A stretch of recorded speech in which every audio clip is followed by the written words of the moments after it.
Mesdames et messieurs, bienvenue et merci de nous suivre et merci de suivre les informations sur RTI. Voici les titres de cette édition. Ce 11 novembre, la France a célébré à Paris, à l'Arc de Triomphe, le centenaire de la Mésis, signé à cette même date de l'année 2018 entre la France et l'Allemagne. Près de 70 chefs d'État et de gouvernement, dont le président ivoirien Alassane Ouattara, ont pris part à cette commémoration. Ouverte à Yamoussoukro les 8 et 9 novembre dernier, la 4e édition des Journées nationales des pharmaciens de Côte d'Ivoire a fermé ses portes avec beaucoup d'espoir pour le secteur pharmaceutique en Côte d'Ivoire.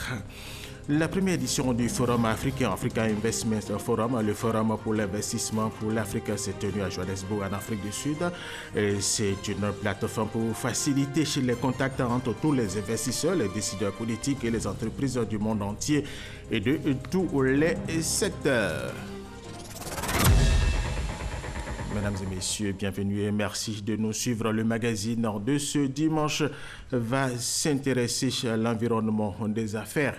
En Côte d'Ivoire, nous allons parler, entre autres, du Doing Business, un référentiel comparatif mis en place par la Banque mondiale pour mesurer et encourager la facilité de faire des affaires dans les pays. Et le gouvernement ivoirien a décidé de faire des affaires en Côte d'Ivoire, l'un des plus compétitifs en Afrique, voire au monde, en utilisant ce référentiel, le Doing Business. Cette volonté a permis à notre pays, la Côte d'Ivoire, de faire partie du top 10 des pays les plus réformateurs dans le Doing Business 2019. Notre invité est le secrétaire d'État auprès du Premier ministre chargé de la promotion de l'investissement privé, M.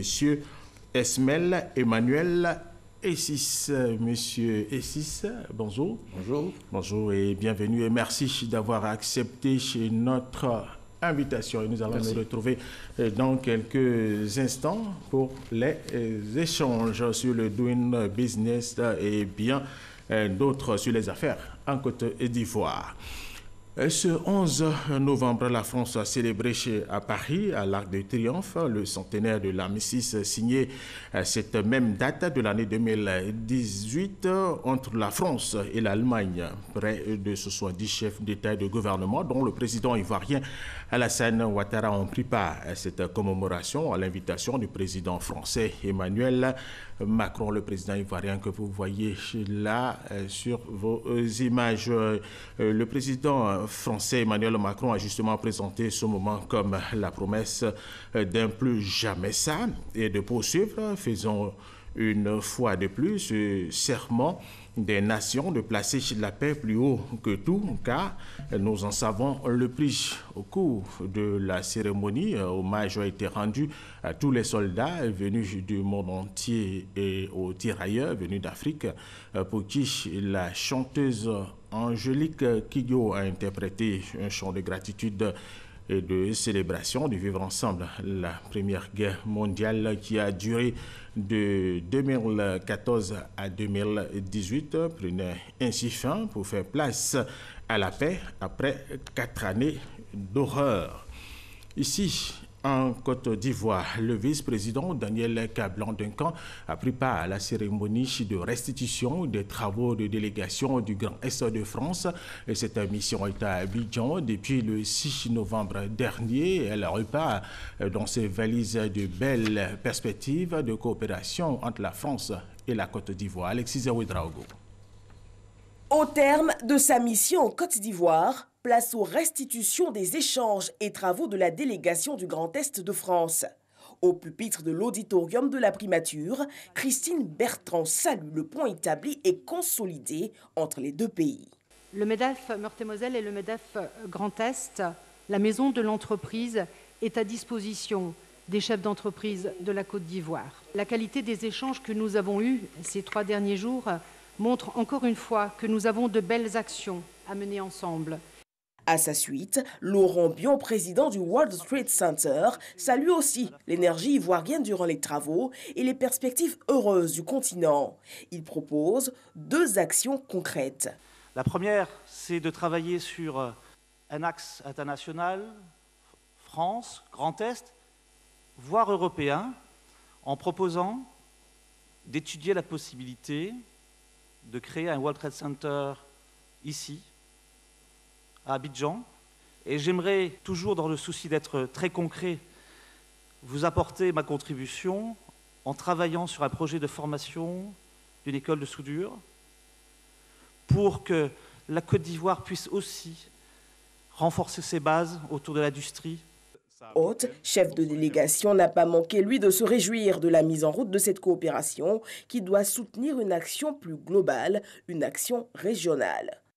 Nous étions engagés à pouvoir venir vous voir et je suis heureux que ça ait pu se faire aussi rapidement, que nous ayons pu, finalement, à travers ces moments d'échange, ébaucher de nouvelles perspectives de développement, de coopération entre nos pays, bien évidemment, entre la région du Grand Est et la Côte d'Ivoire. La Côte d'Ivoire, elle se veut ambitieuse. À l'heure où le continent compte à peine 3% du commerce mondial, le vice-président se veut optimiste. La Côte d'Ivoire doit être une sorte de hub pour l'Afrique de l'Ouest et pourquoi pas pour toute l'Afrique. Et c'est ce que nous voulons faire ensemble. Donc je suis certain qu'avec les gens du Grand Est, la fondation est faite.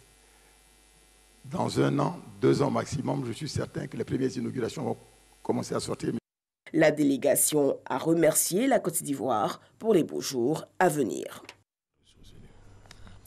La 3e édition du Salon des infrastructures d'Abidjan-Sia a pris fin. On a enregistré plus de 5000 visiteurs. 4 grands secteurs étaient concernés: la route, les télécommunications, les TIC, les réseaux électriques, d'eau et d'assainissement. Exposants et visiteurs se disent satisfaits au regard des retombées de ce salon. Francis Boifo. La 3e édition du Salon des infrastructures d'Abidjan-Sia s'est voulu un espace d'échange et d'information. Ce qui m'a impressionné le plus, c'est que par le passé en Côte d'Ivoire, on faisait le coffrage avec du bois. Et désormais, j'ai découvert qu'il est possible de faire la finition des maisons ici en Côte d'Ivoire avec des types de briques préfabriquées déjà qui nous excluent désormais d'utiliser le bois. Pour un ouvrage donné, il faut avoir un ciment approprié. Et pour un sol donné, il faut avoir le ciment approprié. Vous avez par exemple, vous vous retrouvez dans une zone marécageuse ou bien humide. Vous ne pouvez pas utiliser le ciment ordinaire que nous appelons CPJ 32.5. Mais au contraire, vous avez à utiliser le CHF qui est un ciment laitier, qui est un ciment adapté au milieu humide et agressif.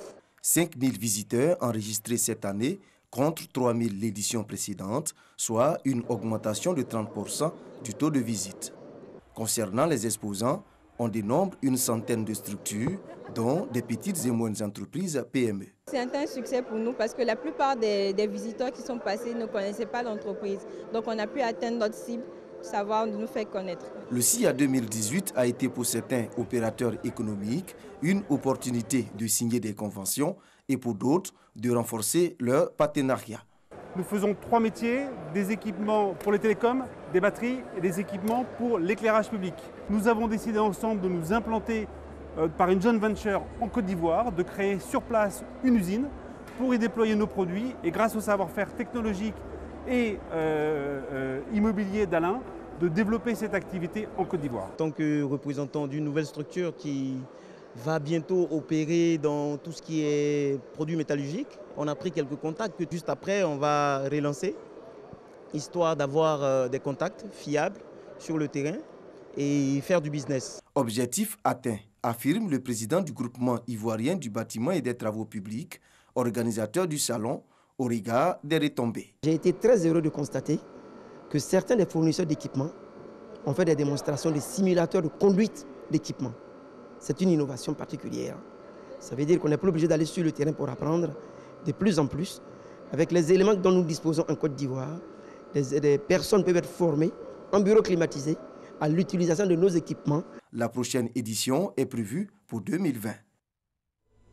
Francis Boifo, le ministère de la Construction, du Logement et de l'Urbanisme vient de se doter d'un nouveau plan stratégique au terme d'un séminaire de 2 jours à Yamoussoukro.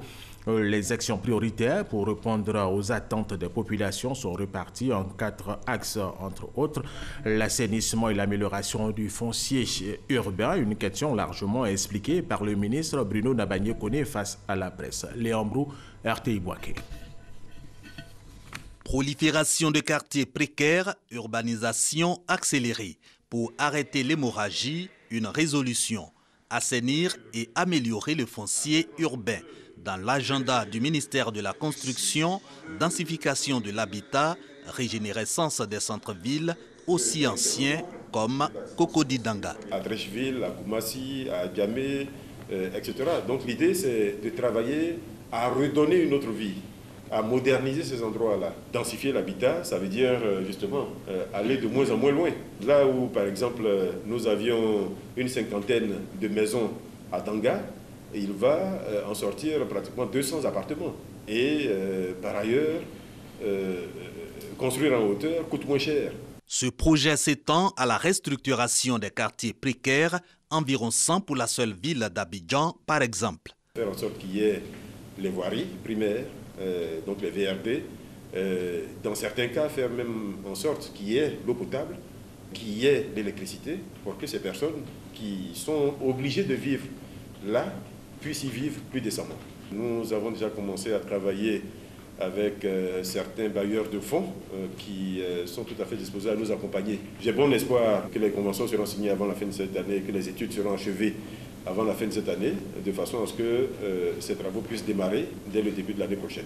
Précision, 5 quartiers précaires d'Abidjan concernés par le projet pilote. Mieux, tous les bidonvilles ne subiront pas cette restructuration. Elle tient compte de critères. Là où cela est possible, sans mettre en risque la sécurité de ces personnes, là où cela est possible, sans faire de distorsion à nos plans d'urbanisme.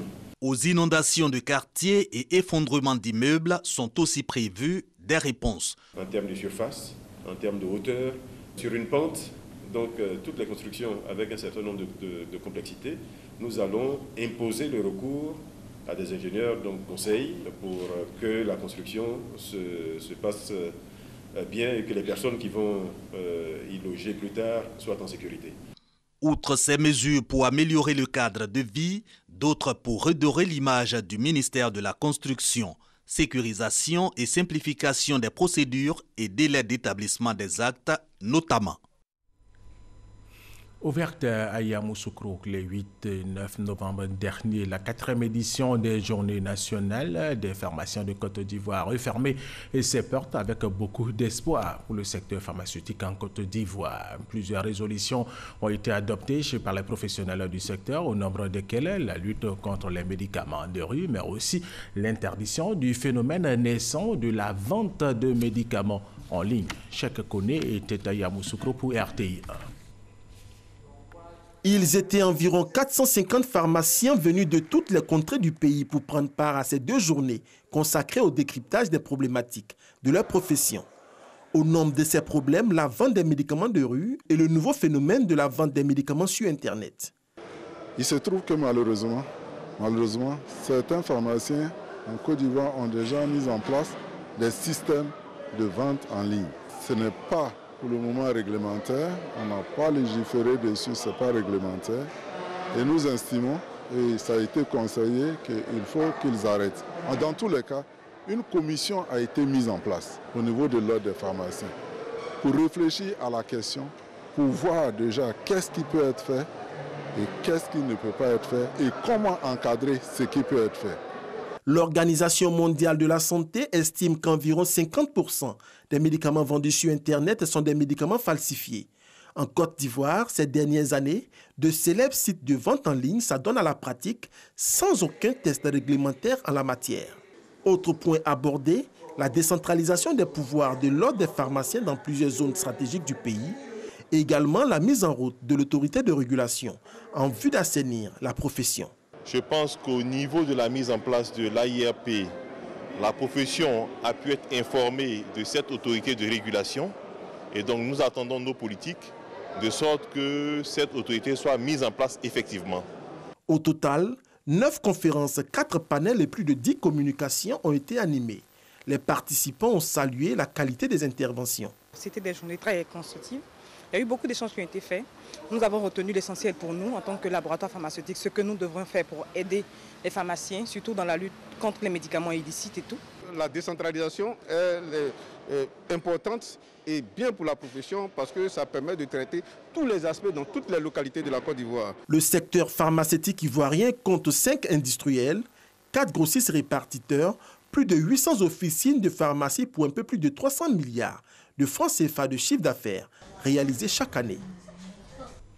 13 milliards de francs CFA, c'est le coût des médicaments que les États-Unis d'Amérique mettent à la disposition de la lutte contre le paludisme dans le monde entier, dont une partie a été réceptionnée par les autorités sanitaires ivoiriennes au cours d'une cérémonie tenue au cabinet du ministre de la Santé et de l'Hygiène publique, Franck Kouadio. Ce geste marque le démarrage effectif des interventions du gouvernement américain dans la lutte contre le paludisme en Côte d'Ivoire.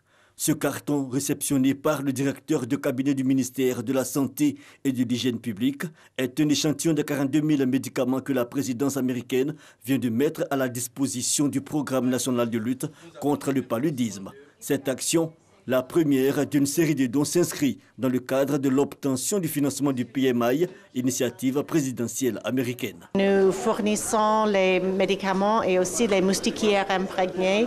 Nous soutenons les activités de la Côte d'Ivoire parce que, comme je disais, le palud c'est évitable, donc il faut l'éviter. À terme, ce sont des millions de médicaments de prise en charge et de prévention du paludisme d'un coût global de 13 milliards de francs CFA que le gouvernement américain mettra à disposition des autorités ivoiriennes pour l'année 2018. Cette subvention qui va favoriser des actions comme la pulvérisation intradomiciliaire et la prévention chez la femme enceinte permettra d'obtenir un meilleur impact des interventions. Avec leur arrivée, aujourd'hui, nous allons saturer toute la Côte d'Ivoire en matière d'intervention de lutte contre le paludisme.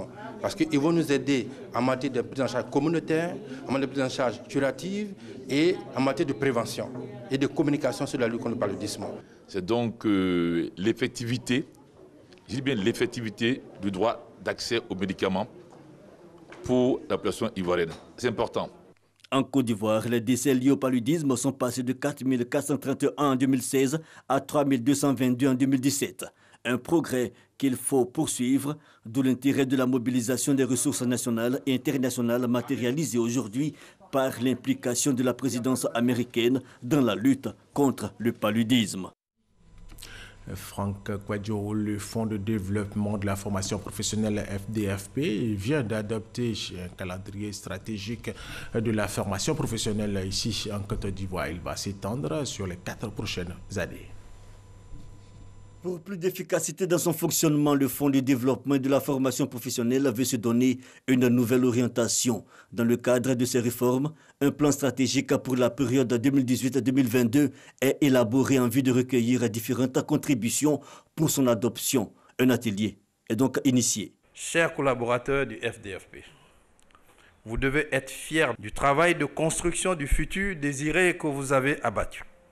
Nos partenaires du secteur privé qui ont exprimé leur satisfaction quant au rôle accru qu'ils devront désormais jouer dans le développement des compétences au bénéfice de leur secteur d'activité, méritent nos encouragements à persévérer pour demeurer ensemble dans la voie de la collaboration. Pendant 3 jours, acteurs du domaine de la formation professionnelle ont échangé sur le projet du plan stratégique 2018-2022 concernant le Fonds de développement de la formation professionnelle. La nouvelle version du fonctionnement de la structure a donc été adoptée. Sur la route de l'émergence, le capital humain tient une place de choix. C'est avec des hommes et des femmes disposant de qualifications et de compétences professionnelles avérées, en capacité de travailler pour l'entreprise ou de produire pour eux-mêmes, que la création des richesses se fait et que la mutation de la société se fera dans le sens de l'amélioration du cadre et des conditions de vie des populations. Le Fonds de développement de la formation professionnelle a été créé en 1991. Il a pour mission, entre autres, le financement des actions de formation continue destinées aux salariés des entreprises et le financement des projets collectifs de formation et de développement des capacités de la population active. Soro Wodjontele et Franck Kouadio.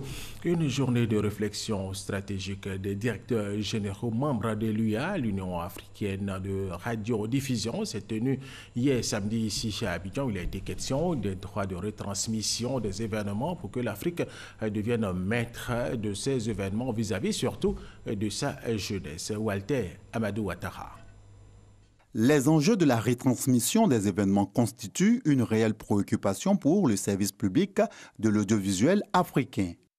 Au-delà de la privation de diffusion des événements tenus sur le continent, certains médias font des pertes évaluées entre 800 millions et plus d'1 milliard de francs CFA au niveau de la publicité. Les radiodiffuseurs publics, c'était un contenu de 32 matchs, alors que le public voulait 64 matchs. Et les 32 matchs, c'était au choix. Et ce sont eux qui proposaient des matchs pour nous. Alors, pratiquement, l'achat des droits de la Coupe du Monde 2018, ça a été complètement, pour notre cas, un échec. C'est pour résoudre cette équation que l'Union africaine de radiodiffusion, UAR, multiplie les réflexions. La présente rencontre tenue à Abidjan s'est penchée sur les droits de retransmission des événements sportifs. Au regard de l'explosion de ces droits, de leur complexité et de la priorité accordée aux télévisions payantes, il nous revient de réagir non pas seulement pour nous, télévision nationale, mais surtout pour nos États, dont certains assument pour de lourdes sommes le coût de certaines licences dans les budgets nationaux que nous connaissons. Pour les membres de l'UAR, il y a des avancées notables. Nous avons pu obtenir une première résolution qui a été votée par les ministres de la Communication et des Télécommunications de l'Union africaine à Addis Abeba en septembre 2015. L'essai a été ensuite transformé par les chefs d'État le 31 janvier 2017 à Addis Abeba, où les chefs d'État ont non seulement soutenu la position de l'UAR pour permettre aux télévisions et aux radios publiques d'obtenir des droits de retransmission sportifs à des coûts qui soient acceptables afin d'arrêter de priver de larges pans, pour ne pas dire l'entière majorité, la plus grande partie de la population africaine de suivre les grandes compétitions sportives. Les droits des événements sportifs, qui étaient fixés en 2013 à 650 millions de francs CFA, ont connu une hausse de 26% en 2013. À l'occasion de la Coupe du Monde 2018, les pays d'Afrique subsaharienne ont eu droit à diffuser 50% des matchs. La deuxième journée d'Akwaba Culture événement littéraire annuel qui voit la consécration des meilleurs auteurs à travers le prix Ivoire s'est déroulée à la Bibliothèque nationale du Plateau. Cette journée a été marquée par une grande dictée. Pierre Dipomelin, Franck Kouadio. De derrière la case, virgule, on a entendu les cantines du défunt claquer, virgule. Un texte de moins de 300 mots, extrait du Soleil des indépendances d'Amadou Kourouma. En face, des élèves peu ordinaires venus se prêter à l'exercice. Ce sont des hommes de lettres et des hommes des médias, des étudiants et même des enseignants. Une innovation dénommée la Grande Dictée à cette deuxième journée des activités d'Akwaba Culture. Quand nous écrivons, faisons plus attention à l'orthographe et c'est comme si c'était normal. Et on s'est dit pourquoi pas organiser une grande dictée des amis du livre. Des feuilles de copie anonymées, corrigées sur place. Moi je suis sérieux. C'est un exercice qui nous rappelle de vieux souvenirs. J'ai regardé le corrigé, j'ai fait 2 fautes. Mais c'est avec beaucoup de plaisir. Pour l'attente des résultats, bon, on a vu le corrigé. On sait plus ou moins le nombre de fautes qu'on a fait. J'ai voulu participer pour voir si j'avais encore le niveau. Je crois, avec le corrigé que j'ai vu, que j'ai dû faire 2 fautes. J'ai trouvé ça formidable. Ça m'a replongé un petit peu dans mes années d'enseignant. Quelques minutes d'attente et Marshall Kissi, écrivain et doctorant en lettres, est déclaré vainqueur de cette grande dictée. Sa moyenne, 19 sur 20. Je suis très content d'avoir été distingué à ce concours de dictée. C'est une activité qui va, je pense, stimuler davantage les jeunes pour s'intéresser un peu plus à la question de l'écriture. Aquabaculture œuvre pour la promotion du livre et des écrivains à travers le prix Ivoire. L'événement est à sa 11e édition. Franck Kouadio, des investissements plutôt que de l'aide, tel est l'esprit de la première édition du Forum Africa Investment Forum, le Forum pour l'investissement pour l'Afrique qui s'est tenu à Johannesburg, en Afrique du Sud, plateforme pour faciliter les contacts entre tous les investisseurs, les décideurs politiques et les entreprises du monde entier et de tous les secteurs. Jean-Luc Gbangbo est en Afrique du Sud pour RTI 1. D'un côté, les délégations gouvernementales en pleine opération de séduction. De l'autre, les entreprises, elles qui vantent leur savoir-faire. Et au milieu, les investisseurs en pleine prospection. Le Santon Convention de Johannesburg, qui abrite depuis mercredi le premier forum africain des investissements, est un véritable centre des affaires. Aujourd'hui, nous avons lancé la deuxième génération du programme national d'investissement agricole, qui doit être basé sur l'investissement privé en particulier. D'où notre présence ici. Le déficit d'infrastructures en Afrique est tellement important qu'il faut en fait des institutions comme les nôtres et d'autres pour essayer de résorber ce déficit. Et ce qui est important avec le forum investissement auquel je participe aujourd'hui, c'est que c'est un forum qui est une plateforme pour permettre en fait d'accélérer la mise en œuvre des projets d'infrastructure parce que ça prend trop de temps de mettre en œuvre ces projets. Et nous, on est très heureux de pouvoir montrer le dynamisme d'une grande partie de l'économie et de montrer aussi que l'Afrique va de l'avant. La CNPS aujourd'hui est une institution qui mobilise énormément de financement. Mais tout cet argent, il faut l'investir dans l'économie. Donc il faut le faire avec des partenaires financiers crédibles. Il faut le faire avec des entreprises qui ont envie d'investir crédibles.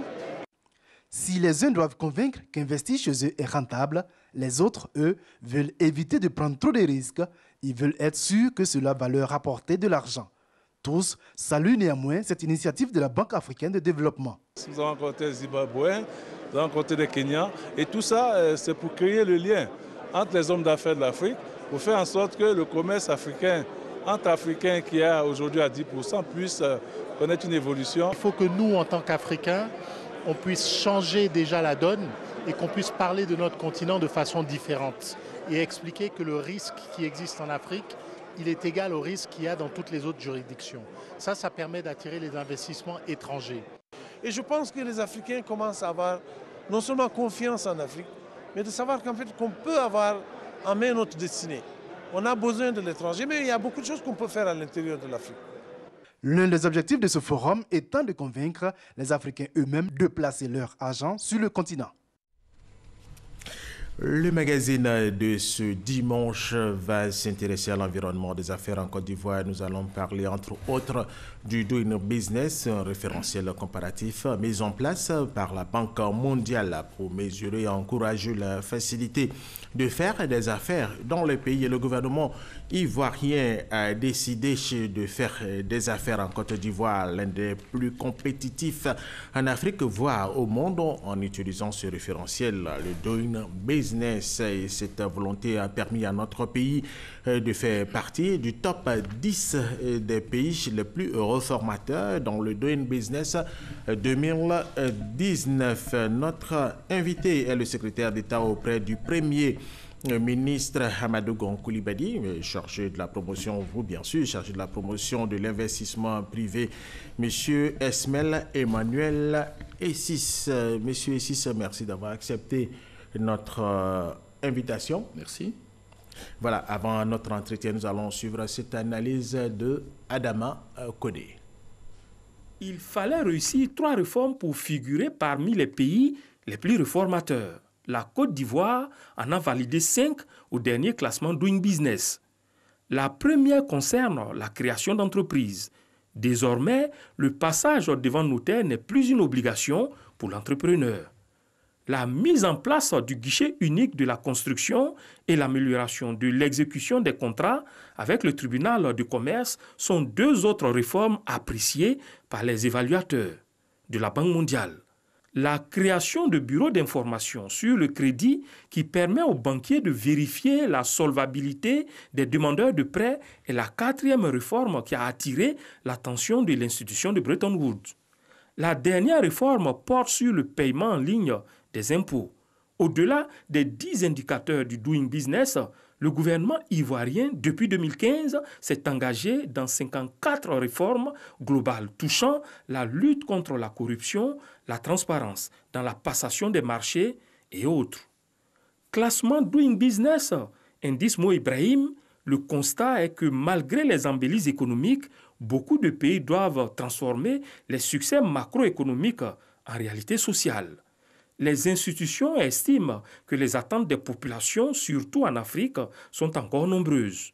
Les défis au niveau de la santé, de l'éducation, de l'autonomisation de la femme, de l'emploi des jeunes restent à solutionner. Tenez, l'indicateur sur la création d'emplois en Afrique a reculé de 3,1 points, quand celui sur l'insertion socio-économique des jeunes perd 2,3 points. Un message bien perçu par le gouvernement ivoirien. Des 6 723,5 milliards de francs CFA de budget 2018, 2 290,8 milliards de francs CFA sont consacrés aux dépenses pro-pauvres, enregistrant une hausse de 10,7% par rapport à 2017. Au premier trimestre de l'année, l'État avait déjà injecté 520 milliards de francs CFA dans les dépenses impactant directement le vécu de la population. Des efforts à poursuivre pour améliorer le quotidien des Ivoiriens. Merci à vous, Adam Goner, monsieur le secrétaire d'État, et Esmel Emmanuel Sis. Comment se porte l'environnement des affaires en Côte d'Ivoire? Je vous remercie. Je commencerai d'abord par remercier la RTI, son directeur général, de me donner cette occasion de parler de ce sujet assez important pour les Ivoiriens, pour la Côte d'Ivoire. Écoutez, ce qu'on peut dire, l'environnement des affaires en Côte d'Ivoire se porte très très bien. Très bien, quand on voit l'attractivité reconnue par tous les grandes notations de ce monde, quand on voit aujourd'hui l'accroissement de près de 40% des investissements agréés en Côte d'Ivoire, quand on voit aujourd'hui la fréquentation assez importante de nos aéroports, on ne peut que se réjouir de dire que l'attractivité de la Côte d'Ivoire est vraiment démontrée et nous pouvons dire que l'environnement des affaires fait partie justement de ce point qui permet à l'investisseur de dire faire des affaires en Côte d'Ivoire est d'abord productif, mais surtout sécurisé. Au niveau de la CEDEAO, la première destination, on peut le dire, sans s'en vanter, c'est bien sûr la Côte d'Ivoire. Alors, parlons de vos missions au secrétariat d'État auprès du Premier ministre chargé de la promotion de l'investissement privé, coordonner les activités de promotion des investissements, faire la promotion du secteur national des investissements étrangers, améliorer la compétitivité de l'environnement des affaires avec les réformes administratives. Un mot sur vos missions qui vous ont permis d'atteindre justement ces résultats. Écoutez, vous savez, ce secrétariat d'État est né de la volonté du chef de l'État, le président Alassane Ouattara, de faire du secteur privé le moteur de la croissance. À partir du moment où cette vision est clairement établie et transcrite dans le PND, il a fallu donc s'atteler à avoir un environnement des affaires qui permet justement à cet investisseur de bien exercer son business en Côte d'Ivoire. Et c'est ce à quoi s'attelle le gouvernement du Premier ministre Amadou Gon pour pouvoir permettre d'avoir un climat des affaires sécurisé, un climat des affaires propice, un climat des affaires où la transparence existe, un climat des affaires qui permet à l'investisseur de pouvoir profiter des profits de son investissement. Ils profitent et les Ivoiriens également. C'est le président de la République a coutume de le dire. Bien sûr, vous savez, un investissement qui se fait... Mais les Ivoiriens également. Ben oui, un investissement qui se fait, c'est de l'emploi qui se crée, c'est des dividendes qui sont retournés d'une manière ou d'une autre, parce qu'une entreprise qui se crée, c'est tout un écosystème qui se développe avec, sans compter les prestataires, les entreprises qui se créent pour donner de la prestation intellectuelle ou fourniture ou bien à ces entreprises. Donc, c'est tout un écosystème qui s'engrange autour de l'entreprise qui se crée, autour d'un projet d'investissement. Une main-d'œuvre nationale, surtout. Une main-d'œuvre nationale. Là, nous allons parler du Doing Business. La Côte d'Ivoire fait partie du top 10 des pays les plus réformateurs dans le Doing Business 2019. Elle a progressé de 17 rangs. Elle est passée de la 130 9e, voilà, 122e place. Selon le rapport 2019, c'est une réalité. Et comment est-ce que cela est mesuré? Alors, le Doing Business, c'est 10 indicateurs, aujourd'hui il y en a 12 maintenant, 10 indicateurs principalement, qui permettent à la Banque mondiale de comparer les économies dans le monde. Donc, ces indicateurs sont des indicateurs qui partent de la création de l'entreprise jusqu'à la cessation de ses activités. Et donc, à l'intérieur de ces indicateurs, on peut comparer l'économie ivoirienne à l'économie américaine, à l'économie française, à l'économie togolaise, à l'économie... Enfin, ces indicateurs permettent de comparer. Et donc, ce qu'il faut dire, c'est que depuis 2013, que le gouvernement a engagé le processus de Doing Business, nous étions classés 177e place. Et aujourd'hui, nous sommes à la 122e place. C'est quand même 55 grands qui ont été gagnés en 5 ans. Ce qui est une performance extraordinaire. Et c'est pour la 3e fois... Ces mêmes réformes, ces mêmes notations, donc la Banque mondiale, nous inscrit dans les 10 meilleurs pays réformateurs au monde, qui signifie quoi? Qui signifie que dans le monde entier, sur les 190 économies qui ont été notées et évaluées, la Côte d'Ivoire est reconnue comme étant l'une des économies qui a le plus fait de réformes dans la quête donc, de l'amélioration du climat des affaires.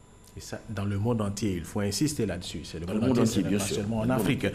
Voilà. Et il nous faut donc toute une stabilité pour qu'en 2020, par exemple, 2021, le pays soit parmi, par exemple, les 50 meilleures performances. Et cela est possible. Cela est possible. L'objectif que se fixe le gouvernement, c'est de pouvoir figurer parmi les 50 meilleures économies au rapport de 2021. Ce n'est pas une utopie, c'est une réalité, c'est possible. Nous avons les atouts, nous avons les moyens.